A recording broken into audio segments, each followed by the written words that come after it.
we found out about it when he was 5. And actually, he started having seizures, febrile seizures, when he was a baby.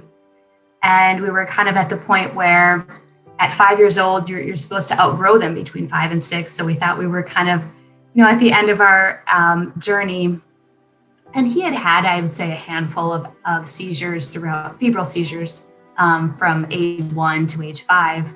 But at preschool one day, he was totally fine, didn't have a fever or anything, and it was nap time. And he was napping, and the teacher noticed that he was having a seizure. And so that was the first time when he was age 5 that we realized and found out that he also had ESES. And so he has outgrown his febrile seizures, but he has ESES. And he is almost 10 now, so it's been about 5 years. We had a neurologist from birth to age 5, and he was fantastic. But he moved away. And so now we're at this point where he had this seizure without having a fever, and we didn't know what was going on. And we had a new neurologist because his neurologist had moved to the East Coast. And so he was brand new to the epilepsy clinic that we go to.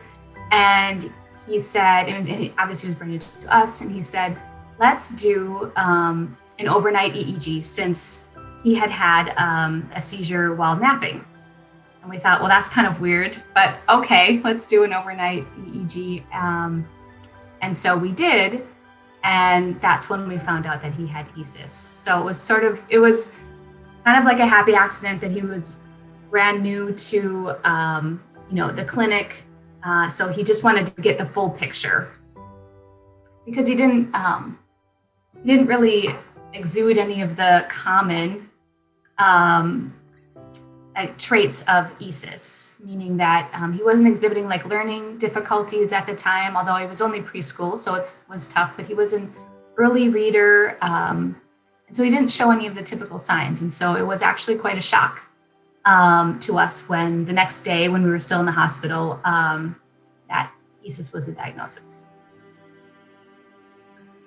Status epilepticus in sleep is I think the full term. And it's really like when your brain doesn't really rest. You could think about that, like it that way, in layman's terms, where, in a EEG, the spikes, indicate that you could potentially have a seizure or abnormal brain waves.